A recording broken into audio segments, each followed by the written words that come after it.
ये संवैधानिक दृष्टिकोण से गलत है और इनको उन्होंने सेटिसाइड किया। मुख्य न्यायाधीश की बेंच ने यही फैसला सुनाया कि जो दो नए कानून है वो संविधान सम्मत नहीं है, आर्टिकल 14-16 को वायलेट करती है और वो जो 50% सीलिंग लिमिट है जो सुप्रीम कोर्ट ने तय किया था उसको भी वायलेट करती है। नीतीश सरकार को पटना हाईकोर्ट ने आरक्षण के मुद्दे पर झटका दिया है। पटना हाईकोर्ट ने ईबीसी, एससी और एसटी के लिए 65% आरक्षण बढ़ाने के सरकारी फैसले को रद्द कर दिया है। राज्य सरकार ने संवैधानिक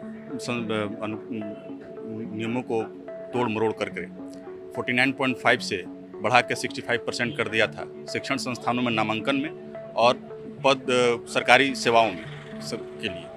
उसको इस पर बहस हुआ था, इसको आज जजमेंट रिजर्व किया गया था। आज जजमेंट पर था केस। जजमेंट में ऑनरेबल डिवीजन बेंच जिसको अध्यक्षता कर रहे थे ऑनरेबल चीफ जस्टिस के विनोद चंद्रन जी और हरीश कुमार सर थे उसमें, उनका ये हुआ कि भाई ये दोनों नोटिफिकेशन ये संवैधानिक दृष्टिकोण से गलत है और इनको उन्होंने सेटिसाइड किया, ये कहते हुए कि ये दोनों नोटिफिकेशन आर्टिकल 14, 15 और 21 के अगेंस्ट है।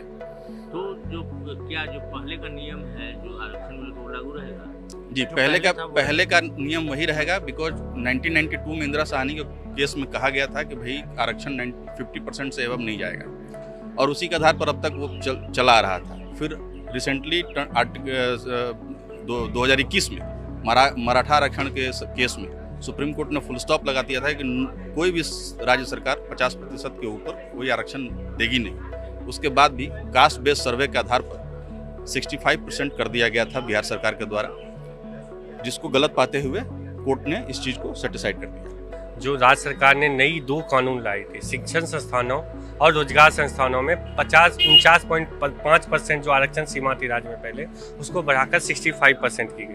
तो हमने इसको चैलेंज किया था पटना हाई कोर्ट में, ये कहते हुए कि ये संविधान सम्मत नहीं है, आर्टिकल 14-16 को वायलेट करती है। और जो सुप्रीम कोर्ट के संवैधानिक बेंच इंदिरा साहनी के केस में जो 9 जजेज की बेंच ने ये एक फैसला सुनाई थी कि 50% के सीमा निर्धारित जो आरक्षण का है वो कोई भी राज्य सरकार कभी भी वायलेट नहीं कर सकती है। रिसेंटली 2021 में लक्ष्मण राव पाटिल केस में फिर से ये अपील किया गया, फुल स्टॉप किया गया यहाँ तक कि कोई भी राज्य सरकार 50% के सीमा को आरक्षण का नहीं बढ़ा सकती है। इसके बावजूद भी राज्य सरकार ने 2 नए कानून लाया, आरक्षण की सीमा बढ़ाई, जिसको हमने चैलेंज किया और यही ग्राउंड लिया कि आर्टिकल 14-16 का वायलेट करती है और 50% जो सीलिंग लिमिट सुप्रीम कोर्ट ने फिक्स किया था उसको भी ब्रीच कर रहा है। आज फैसले में भी मुख्य न्यायाधीश की बेंच ने यही फैसला सुनाया कि जो 2 नए कानून है वो संविधान सम्मत नहीं है, आर्टिकल 14-16 को वायलेट करती है और वो जो 50% सीलिंग लिमिट है जो सुप्रीम कोर्ट ने तय किया था उसको भी वायलेट करती है।